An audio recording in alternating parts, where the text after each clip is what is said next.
Hi, and welcome to When Artists Drink Cocktails. I'm your host, Katie Phillips. As an artist, I'm very intrigued by the creative process of other artists, how they approach the work and what inspires them. And what better way to get to know someone than by having a little conversation over cocktails. Today, I'm going to go visit Shelley Helms Fleishman. She is an Atlanta-based artist and she does a lot of work with Encaustics. Encaustics is definitely a medium that I'd like to learn more about. And who better to teach me than a pro? And with a little luck, we might even get a demo. So let's go.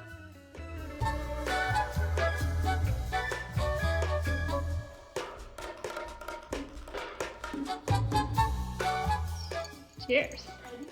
Thank you for having me over to your house. This is Shelley Fleishman, and she is an Atlanta-based artist. And I guess we met each other about a year ago or so. Probably a little more than that now, but yeah, I know. Time is weird right now. It has been very weird right now. So, what delicious cocktails are we drinking? This is a slightly modified Wise Beekeeper. Oh, I like that. It's very good. Cheers. So it has gin, and then it was it's a honey-infused gin, Bar Hill. Okay. And then it's got lemon juice and lime juice. Okay. A little bit of elderflower liqueur, and then it's got a craft soda that's grapefruit and elderflower. Oh, soda yes. Fancy. with just a touch of fresh lavender from the Yes, it's very good. Very aromatic too. How long have you been an artist? That's always kind of a hard question to answer. Yeah. Because it can mean several different things. Like how long have I been a professional artist? Like Right. selling things. That's probably been about 7 or 8 years. Okay. And then, how long have I been an artist? I've always really enjoyed art, even as a child. Always been a creator. Right. What made you want to become an artist, a professional artist? It was really the encouragement of friends in a lot of ways. I had like a holiday market that I had done at my local gym, which was a women's only gym. Right. And basically sold out and was very supportive and enjoyed the process and felt good about the process and was encouraged by a lot of those friends to keep going and get bigger. Well, that's great. So do you remember the first piece of art that you sold? It was like, I would say officially at that little show. I had done a series of small bird paintings in acrylic mixed media with some origami papers and things that I had found. And very from cool. that series, So how would you think that first piece has evolved to how do you think that compares to what you do now? I'm still very inspired by nature. Still love birds, and you'll still see birds in my work. Yep. Still love mixed media, so I like bringing in kind of disparate or informative illusions. So it might be something, it doesn't seem to go with the picture, but for me somehow has a connection. Right. So you kind of see a lot of that in my work. So very cool. And you'd use a lot of encaustic in your work, right? So that would be a change from those early paintings where I did not even know what that was. Right. So I was attracted to, I'd seen it elsewhere and did not know. I thought it was just like a finish, which I guess it can be. Not the way I use it now, but I was attracted to the way it looked, but didn't know what it was, and was kind of would go to Blix or ask other artist friends what they used to finish painting, trying to emulate it without knowing I was emulating encaustic work.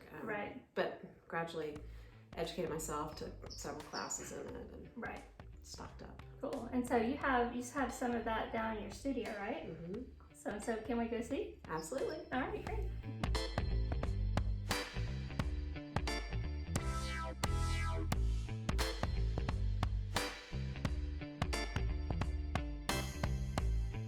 So tell me about a typical day in your studio. Okay, well, my day actually usually starts with the kids, right? So I get up, take one to the bus stop, get the other one out the door, have 2, maybe 3 cups of coffee upstairs, make my lists. I'm a list maker, not terribly organized, and that helps me visualize, and it's a paper and pen kind of list. I'm a list girl kind of, yep. Not on the phone, not notepad. I need something where I can actually like strike through, feel that sense of accomplishment. and go back and reference it. So to make my list, I usually come down here around 9:30, and almost always I have multiple projects going on at one time. Okay. If I'm doing encaustic, which I love, it's usually an encaustic day. Right. Because it takes a while to heat everything up and get everything going. It might be a day where I just make a medium or a batch of medium. It might be a day where I work on several paintings. But usually that's like a day in and of itself. If I'm working on oils and acrylics, a lot of times I'll switch back and forth. Okay. Or a mixed media piece. Right. Sometimes I'll hop away off. Yeah. And I'll work until I can't work anymore. Yeah. Sometimes I get so involved I forget lunch. Yep. Usually I'll start getting hungry, or I have to go get a kid around 3:30, 4 o'clock, and that's the end of my day. Okay. So what draws you into encaustic? Well, I was, like we kind of mentioned earlier, I just love the finish of it. It's very soft. As I learned more about it and learned, like how organic it is and how lasting it is, I loved that part of it. But the process itself is also just amazingly fun. It's very adaptable. It accepts almost anything. I love that I can make it whatever I want to. There's so many ways to paint and call it encaustic. Right. It's just extremely versatile. So I love that. And it's also, I use this word a lot when I talk about it, it's meditative. Okay. So it's for the Karate Kid, it's very like wax on, wax off. It's back and forth, it's soft, it's sweeping, and then you fire, and then you paint, and then you fire. And I really just, I love that about it. I love the smell of it. Yeah. I mean, just almost everything. Yeah. Physicality, and how it looks afterwards. It just has a different end result than almost any medium I've ever worked with. Yeah. I try to use local beeswax. So this is actually just beeswax that I got from a local beekeeper who is also an artist. Her name is English Norman. You can grab she makes jewelry. Oh, yeah. So I got that beeswax from her, and then I mix it with a hardening agent, which is also natural. This is tree resin. Most people can't do that because it irritates their skin, but I seem fine. But I mix those two together to make my medium. Okay. And then with the medium, I add pigments. So these are the dry pigments that I use to mix and make my colors. Okay. And then it all goes into, so you put your pigments in the tins here? Yes. And you melt them down? Yes, you paint with the melted medium. And then you put your beeswax and your resin in there? Yes, this is just medium, and I use it to refill my tins if I need more medium. Okay, gotcha. Or, a layer of just medium that doesn't have any sort of color to it. Okay.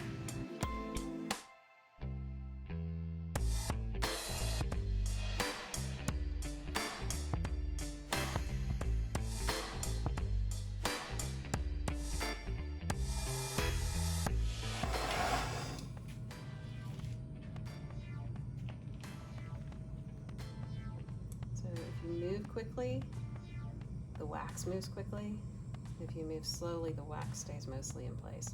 And you can kind of move it around with the heat if you want to, or you can let things stay where they are. Oh, very cool. Yeah, I see it.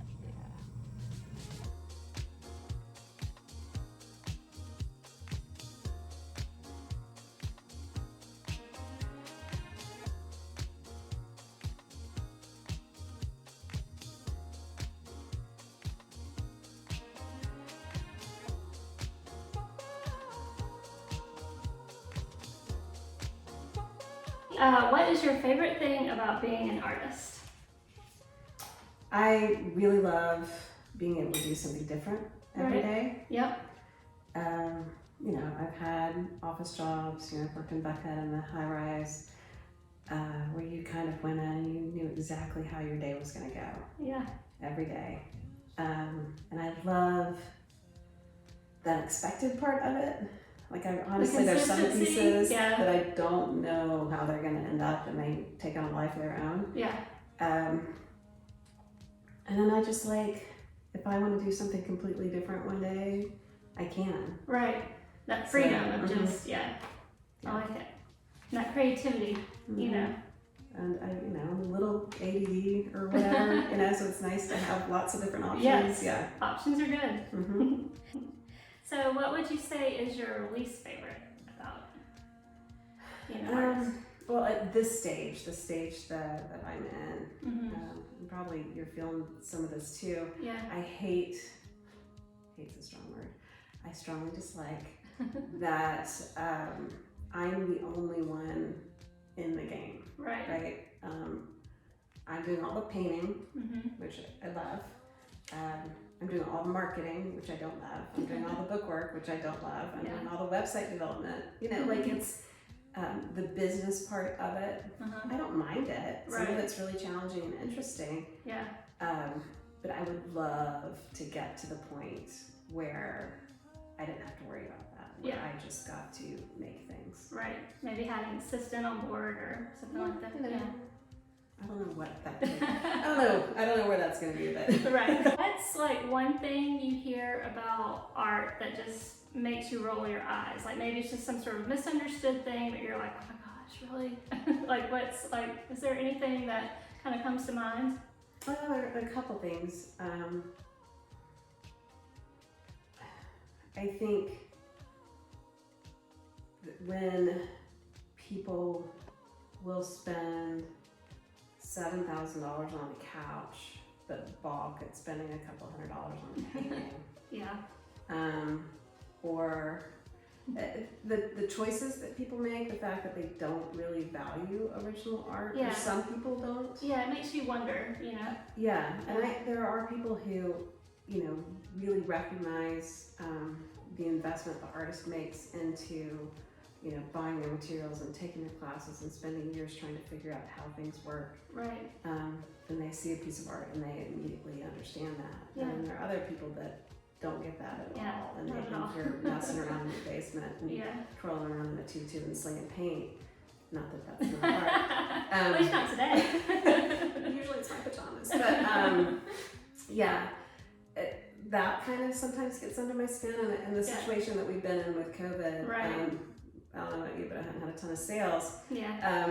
Because people buy art with their disposable income, and it's difficult to come to grips with the fact art is so important to me. I've spent a lot of money on art for myself before I even really tried to branch out as an artist. But also the fact that it's, my personal life, it's very important, but I think it's important culturally as well. And not everyone shares that perspective. And it's hard to swallow. Yes, art is essential. Yes. Yeah. And so now for a fun question. Okay, if you could have a cocktail with anyone, living or dead, who would you invite over? I would love to have a cocktail party. It would be kind of a motley crew. Yeah. I have a tremendous amount of respect for comedians and how they see the world. I think the good ones are so very smart. Yes. So I mean, it could be like Chris Rock or Dave Chappelle. Oh my gosh. I think Dave Chappelle was in town recently. Yeah, I know.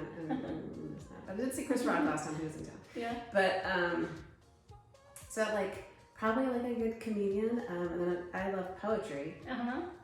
So there are probably a couple of dead poets, Dead Poet Society, but dead poets that I would want to bring back to life and bring to the dinner table. Okay. It would be hard to choose, actually. Yeah. But somebody racy, somebody weird. Yeah. Make it a good party, right? Okay, and so is there some advice you would give your younger self? I don't know. I think at the most basic, I would probably say be easy on yourself. Because I think there have been several points in my life when I was at where things were changing. Right. And I felt like those were failures sometimes instead of opportunities. And I think I could have looked at that a little differently. It would have saved myself some heartbreak and self-hatred. Yeah, I like that. Failures could actually be opportunities. Yeah, I like that a lot. So, take it easy. Yeah. That's what I would say. Okay. And so, I mean, it's been such a strange year, and who knows what's going to happen next year, but what's coming up for your art? Is there anything you're really excited about, like any upcoming series you're working on, or any shows that might be coming up in the distant future? Anything we should be aware of? Yeah, so there's a series I'm working on. It's called the Graffiti series. There are a couple places already out, and that's one. I don't think you can see that one. That one sort of fits in there.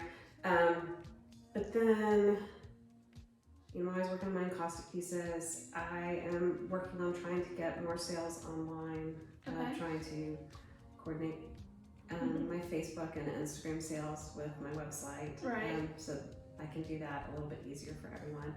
And then I'm starting to get involved with a new collective called the Guest Room Collective, where we've found several homes around the Atlanta area, like magazine-worthy homes that have been well decorated and doing some home shows, probably like quarterly. Yeah.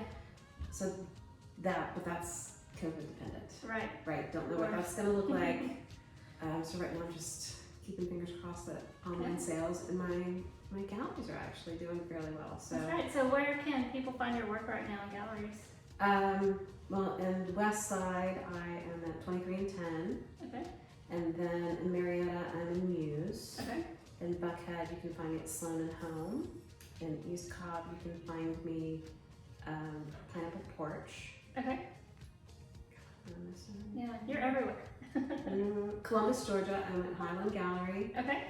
And then there are a couple outside Georgia that I'm in talks with right now. Okay. So very cool. I'll let you know if anything happens there. Yes. You can add an addendum. Okay, I will. Well, I have to thank you so much for allowing me to come in and look at your studio and just talk with me about your art. I've really enjoyed my time. So, and thanks for the cocktail.